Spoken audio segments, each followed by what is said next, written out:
This is the Rooted Podcast, a conversation about the Christian worldview and its implications for every part of life. The Rooted Podcast is hosted by Steve Royce and Braydee Johnson. Together, they have over 2 decades of experience in the business and tech industries and share a desire to help others filter all of life through the Christian faith.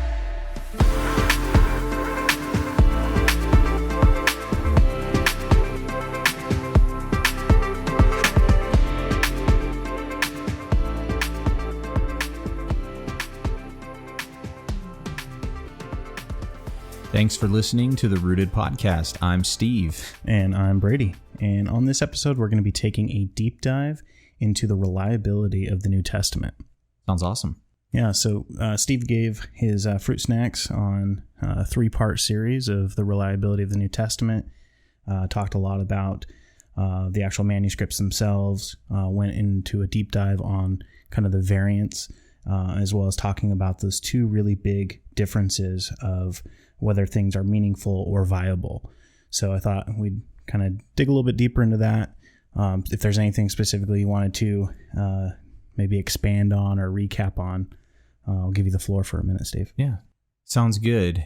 Yeah, I think just as a quick recap of the fruit snacks, more or less what we went over is that the manuscript evidence for the New Testament is incredibly strong, and we don't often, or maybe we don't, but we should think of the New Testament or the Bible as a whole as a collection of ancient historical documents, or at least that's one way that we should think about it. Obviously, that's not the only way that we think about it, but when you're looking at ancient documents, one of the ways that we test to see how reliable they are is we look to manuscripts. We look to see, do we have multiple copies of this document, and do they all say the same thing or very close to the same thing?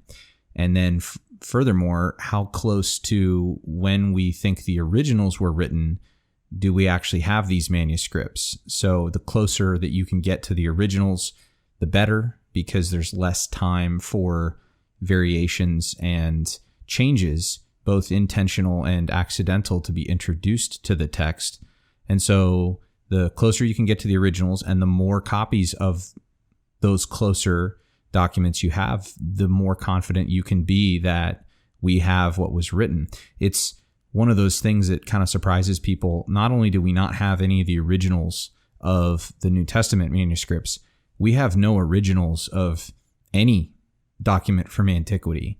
And a big part of that is that documents from that era were written on things like animal skins or papyrus or clay tablets or things like that. And these are all natural or pretty lightly processed materials. And so as they're carried, as they're rolled up and unrolled repeatedly so that they can be read and studied and so on and so forth, they degrade over time, or they are lost in accidents or fires, or they get wet, or they get dropped, or, all these different reasons. But we don't have any originals from ancient writings, and that's not really a problem for the New Testament because we have an overwhelming number of manuscripts, especially compared to any other ancient document from not only the time period, but even further back in history. There's just nothing quite like the manuscript evidence we have. We have an embarrassment of riches.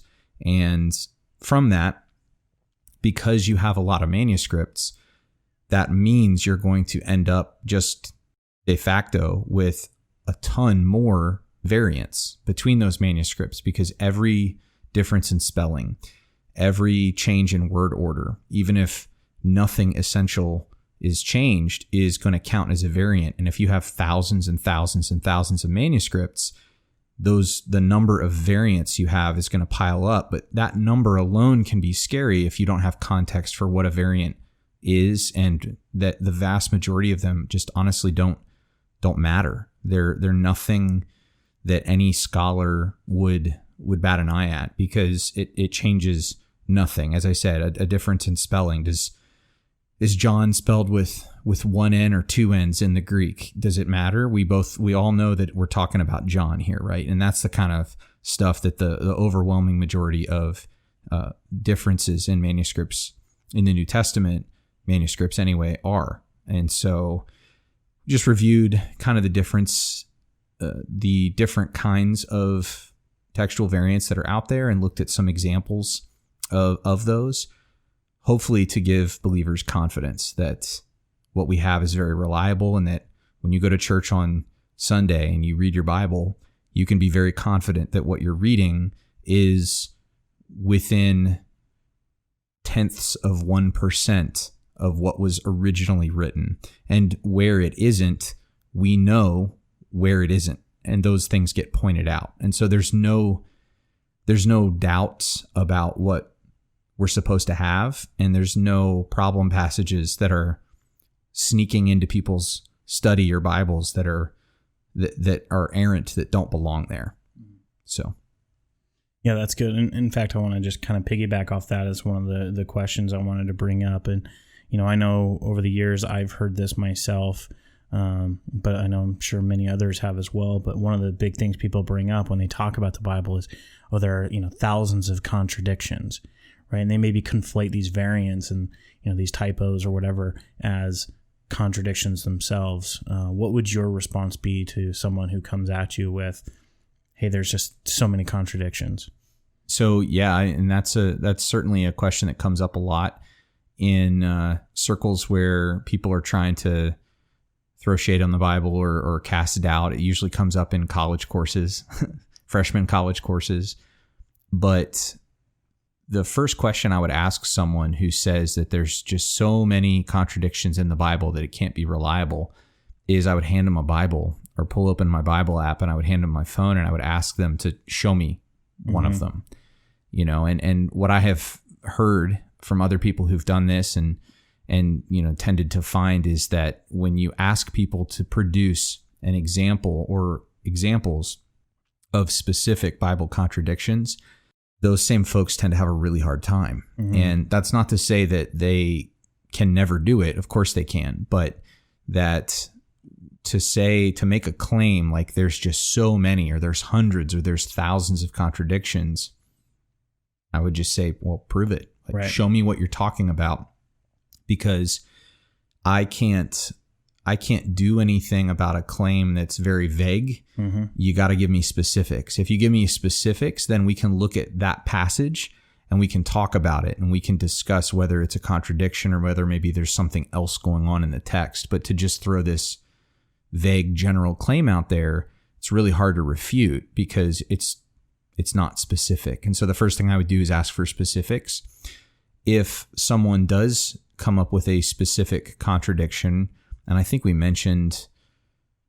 mentioned this one on a previous episode of the podcast, but the question of how many angels were there at the tomb, Jesus's tomb, right? Was there one angel? Were there two? Certain gospels differ in the number.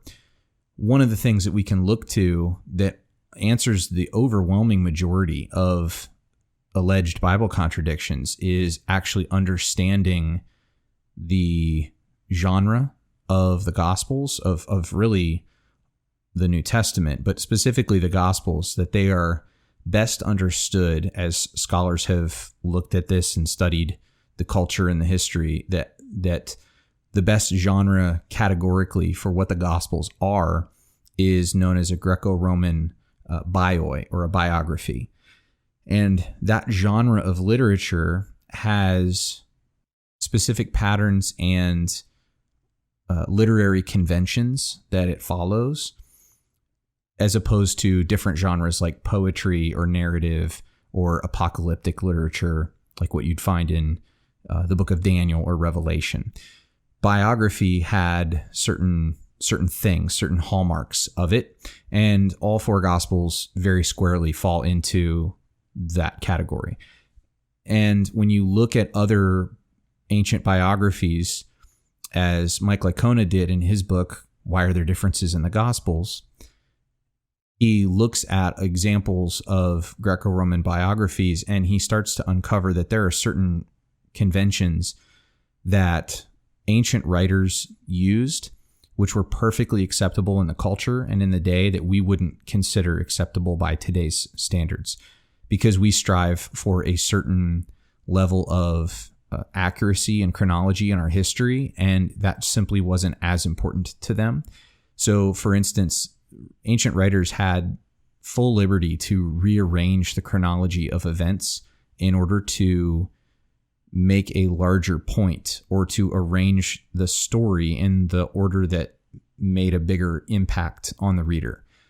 They could take the words of someone and they could assign them to someone else. So, for instance, if you had a governor and the servant of that governor was sent on an errand to deliver a message to someone else, sometimes the writers of ancient biographies would just write that the governor said this to this other person, even if the governor wasn't even in the room, because he'd sent a servant, an emissary. But because that person was representing the governor, you might as well say that the governor said it, because it's effectively the same thing in their minds. And so they would equivocate between the speaker.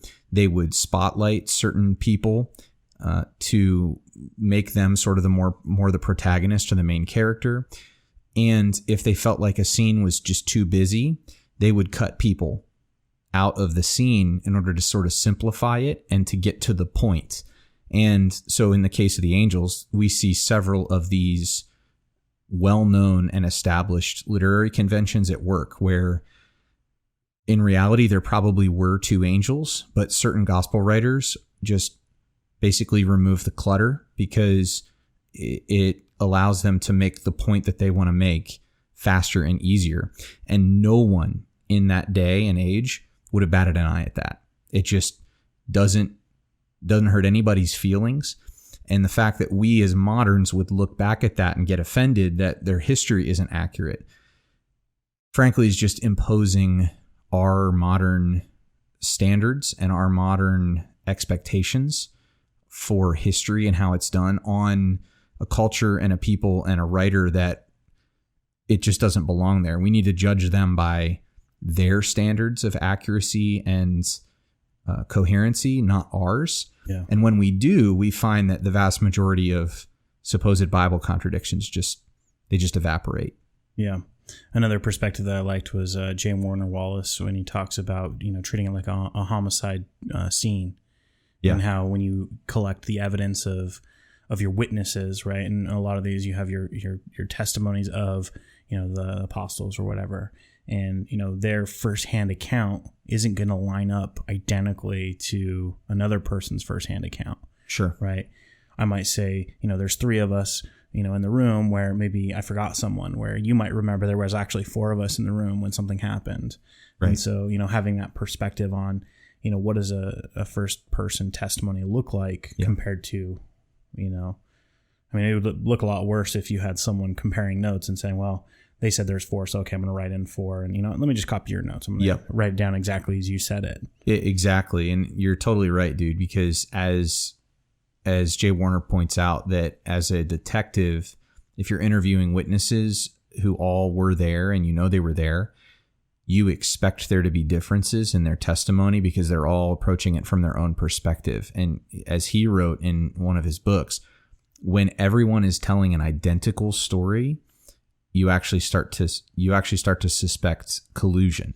Right. And because that's not how memory works, that's not how eyewitness accounts work. Based on someone who takes eyewitness testimony and conducts those field interviews right after a crime has been committed, and he expects there to be differences. What would be a deal breaker is if there's a directly contrary accounts of what happened. Oh, this guy was the one who pulled the trigger, and no, it wasn't that guy. It was this girl over here. Well, okay, now we have conflicting reports. Right. But if they're both saying that the same guy pulled the trigger, but one remembers 3 shots and the other one only remembers 2, that's not a deal breaker. Right. That's not, no one is going to look at them and say, oh, I bet one of them's lying. No, there are just differences in how people remember the same event. And those differences are actually a clue to the authenticity of their eyewitness reports. as long as they don't diverge from the core details, and as long as they're not, contradicting one another. Yeah. And I would say, you could, when you're looking at that, you can still kind of piece that into the variant category of, was this meaningful and is it viable? And, right. Be able to come to the conclusion, okay, maybe there was 2 people, maybe there was 3 people, it doesn't really change the outcome of what maybe this passage says or exactly whatever it might be. Yeah, but the passages where you see Jesus is speaking, he's saying the same thing. Right? He's not saying one message and then turning around and refuting or contradicting or even saying something different in a different gospel. They all get Jesus right, and they all get Jesus consistently right? Mm-hmm. Like he's the same in all 4 gospels. Who he is, where he came from, what he came to do, and how it all went down are identical. Right. They're identical. And so I think we can say, like, we're looking at consistent accounts, even if there's differences in details, which is just part of eyewitness accounts. Yeah. Like you said, it's more authentic that way. 100%. Cool.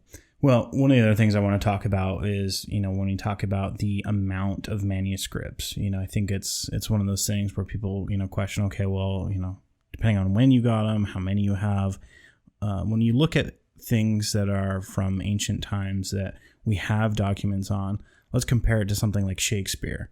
What's the comparison as far as documentation that we have for that versus, the Bible? And yet we also look at Shakespeare and some of these other ancient documents as true. So Shakespeare would be kind of a different animal in large part because it was written so much more recently. Mm-hmm. With Shakespeare, you're looking at, hundreds and hundreds of years back. But with the Bible or other ancient documents, you're looking at thousands of years. So sure. I think a better comparison. So I would say because of that, you're going to have a pretty large number of manuscripts of Shakespearean plays, which is to be expected because not nearly as much time has passed. And sure.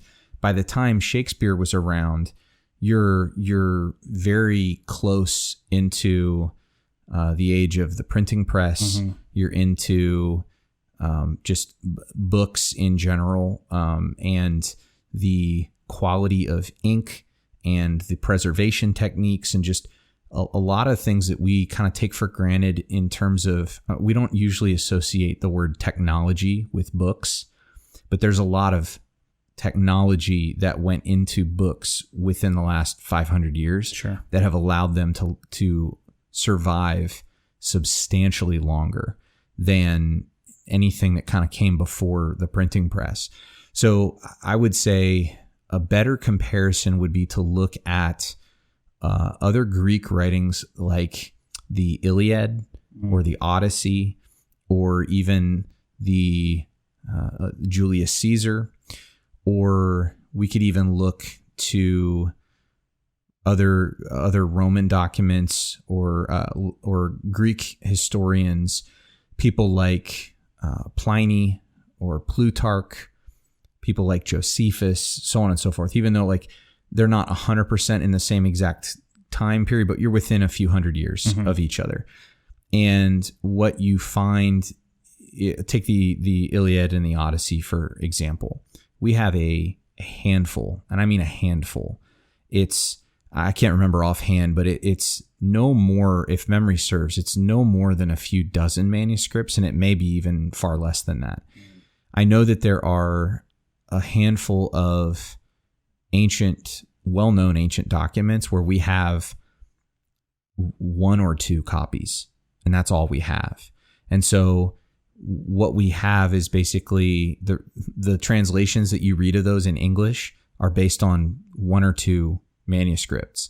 And we don't know if they're actually the original because we don't have anything to compare them to. Mm-hmm. And they date to hundreds of years, 200, 300, 400 years after when we think the original was written in some cases. And so you have massive time gaps and very, very low amounts of manuscripts. Yeah. So a way to sort of visualize is, and Dan Wallace is a New Testament scholar who specializes in the manuscript evidence. he's put it before in a similar way, where he's kind of compared it visually to say, if you took one of the best attested ancient manuscripts that isn't the New Testament, and you took all the pages and you stacked them up, you'd end up with a pile that's 3 or 4 feet high, which is, that's not nothing. That's a lot of pages that we have. But if you were to take the New Testament and you were to take all the pages of all the manuscripts and you were to stack them on top of each other, you'd have a stack that's well over a mile, perhaps even miles and miles high. And it's absurd. And this is pre-printing press. Yes, this is pre-printing press. And as I said, this isn't all in the fruit snacks. This isn't all in the same language that we think the originals were produced in. There's really no reason to think that they weren't written in Greek, because Greek is the language that everyone spoke. Most of the Gospels are, they're written for the purpose of spreading the message of Jesus and the story of Jesus to the world, to Gentiles. So Greek is the language that makes the most sense. If there's really not any good reason to think that they would have originally been written in Hebrew or Aramaic or anything else, when almost no one in the ancient world would have been able to read them that way. So all the manuscripts that we have, all the oldest manuscripts we have, and some of them are very close, within decades of the originals, they're all in Greek. So there's really no reason to think that was never not the case. Mm-hmm. And so we have about 5,000-ish or so. I'm rough estimates. It's more than that, but so let's just round down to say around 5,000 manuscripts in Greek. We have about 10,000 or so manuscripts in Latin, which was the language of Rome and what became the language of the Catholic Church, but again originated with Rome. And then we have about 5,000 or so other manuscripts, give or take, in other languages, early translations, things like Coptic and that. So when you put all that together, we've got tens of thousands of manuscripts for the New Testament, and we can compare them, we can translate across them, we can see just how much they differ. And what scholars have found is that we know with over 99% and change certainty that this is what the original said. Because when you compare all of it and then you rule out all the variants that have zero impact, that's what you're left with. Yeah, no, that's great. And you look at that, you compare the fact that, not only do we have, I think you mentioned like 2.6 million pages just in Greek alone. Yeah. Right. And then you're looking at these tens of thousands of manuscripts, and some of them being as early as just a few decades after the events that these, took place. The accuracy of that, and then you compare that to other documents of, similar time periods, like you were saying, where you have just a handful or maybe a couple dozen. It's just astronomically different. It's kind of hard not to look at that and say, okay, I think we have the reliability, checked off. We know we're good. We kind of eliminate the idea of contradictions, right? So I just looked up a couple notes that I had banked on my phone from when I was doing some research, reading some of Dan Wallace's stuff for this. So this is a little bit of a comparison here, is that, as we said, we have about 2.5 million pages, 2.6 million pages of text for the New Testament when you put all the manuscripts together. And so when you run that out across all the manuscripts, that means that the average Greek New Testament manuscript is about 450 pages, that's a lot. That's quite a lot. And the manuscripts for other documents that we have sometimes are a handful of pages. These come from a few centuries after the New Testament, but I did some Fruit Snacks episodes on the so-called lost Gospels, the Gnostic Gospels from the 2nd, 3rd, and 4th century, and some of those are just a few pages, maybe a couple dozen pages at most when you look at something like the Gospel of Truth. But then some of these are just less than 10 pages, and that's it. That's the whole thing. And we might have, if we're lucky, 5 or 6 copies of that, and none of them are entirely complete in most cases. And sometimes we just have one manuscript.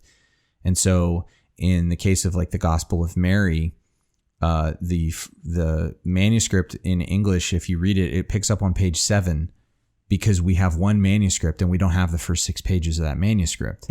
So there's nothing to compare it to. So when you look at that the average New Testament manuscript is about 450 pages, and we've got millions of pages total to go through, that's when it starts to put variants in perspective. And variants sound like a scary thing until you start to realize why there's so many variants is because there's so many manuscripts. And then it's really not a big deal. Right. And then you also have the ability to use those manuscripts to cross-check the other manuscripts, which, allows you to take those variants and really kind of wash them away. Yeah, and that's the thing. There are no 2 New Testament manuscripts that are 100% identical. Right. There's going to be some difference, some variant between any 2 manuscripts that you pick. And like we talked about in the fruit snacks, you just have to understand what counts as a variant. And then you can start to realize that, well, if that kind of stuff is what makes a variant in the text, then we're not talking about some bombshell that, Dan Brown says the church kept hidden, that the text says that Jesus died for your sins, but actually there's another older text that says, no, he didn't, it's nothing like that. It's like, is John spelled with 1 N or 2 N's? Right.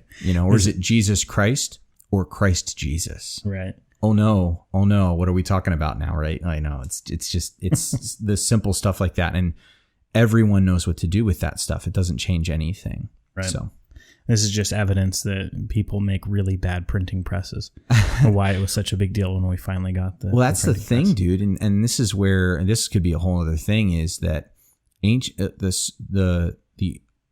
it was both science and art of being a scribe. Mm-hmm. These guys were incredible. They were incredible. And the amount of stringency that they would go through. I know just a handful of like factoids about scribes, but it was a profession and you had to apprentice in it for years and years and years before you were considered worthy of actually doing a text. And some of these guys, if they were part of like the Masoretic tradition and they were Jewish scribes who were copying scripture, they would ceremonially, bathe, and they would become cleansed before the process started.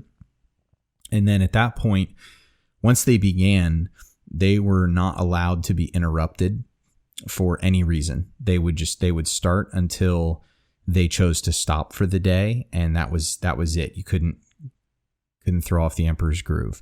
But the rules that they had, like for instance, if at any point they made any error, accidental or otherwise, where they skipped a word or they misspelled a letter, or they just had a scribble, right, where it just wasn't exact. Either if they caught it, but they also had proofreaders who every page that was written was proofed by multiple other people. If there was anything that was caught on that page that wasn't right, they started over. And so, yes, there's inevitably still stuff that gets through. I work at a company where we do creative work and we proof the heck out of our stuff, and it goes to the client, and the client loves it, and hundreds or thousands sometimes of participants see it, and then you come back to it and you look at it 6 months later and you're like, good grief, how did all these grammar errors get through? And no one saw them, right? And so that happens. There's still always errors and things that can slip through, but nothing intentional, nothing glaring, nothing that would get through a proofing process. It wasn't like the first draft got published, far from it. So it's an interesting topic. Yeah, that's great. Well, I think that covers everything that I wanted to talk about. Is there anything on this topic that you would like to maybe end with? I would just want to encourage people once more, if I have the opportunity to do so, that textual variance and just this idea that we don't have the original New Testament locked away in a vault somewhere, or that there are manuscripts where one manuscript says something slightly different than another manuscript, and that people look at all this and they put their heads together with a committee of other people, and they basically do their best to arrive at a consensus on what the original said and what the best way of conveying that is in another language. I'm talking about language scholars and translation committees for English Bibles. That can rock some people's worlds if you've never had that thought before, and you've never considered that the Bible didn't just arrive in a beam of light from on high on somebody's desk, and there it was in all its glory. That's not how Scripture has come about. Inspiration, as Dr. Mike Heiser likes to say, is a process, not an event. And it is not a way of thinking about inspiration, though, that many Christians have maybe had to do before. That said, it doesn't need to be scary, and there's honestly nothing about it that should scare you. In fact, the more evidence we have, and the more manuscripts we discover, and we are discovering more all the time, all it does is just put more dirt on top of this huge pile, this overwhelming mound of evidence that just says that the New Testament it's ironclad, it's reliable, and we have so many reasons to think that what we're reading and studying in church, in our small groups, as Christians, is reliable, and it's accurate, and it's what God intended for us to have. So anyway, I hope that you found this discussion encouraging, and I hope it encourages you to do some more reading and dig in and maybe become a scholar of the New Testament and its manuscripts on your own. So book recommendations, as we've mentioned in various podcasts. The first one I'll give you is the one I mentioned on this, which is Why Are There Differences in the Gospels by Mike Licona. Another one that you could look at is Questioning the Bible by Jonathan Morrow. That doesn't exclusively have to do with textual criticism or the manuscript evidence, but there's a lot of good stuff in there about that particular thing. And then you're going to get a lot of bonus questions in there as well that have to do with so-called problem passages within the Bible. So those are two good ones to start with. Neither of them are a particularly hard read, although I'll say that Licona's book is certainly much more academic. So if you're looking for something that's a pretty breezy read, I'd say get Jonathan Morrow's book, Questioning the Bible. It's a solid resource to have. So thanks for listening, and we are just excited that you're here with us, that you've joined us for this journey that we're on, and just want to wish you all the best. Can't wait to see you next time on the Rooted Podcast. Yeah, thanks for listening. God bless.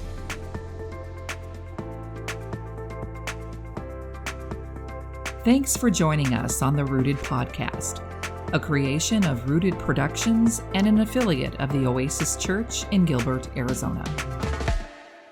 For more information about the podcast, or to submit a question or comment, please visit us at rooted.productions. Follow us on Instagram at rooted.productions, or email podcast@rooted.productions. That's rooted.productions. We hope you'll join us next time.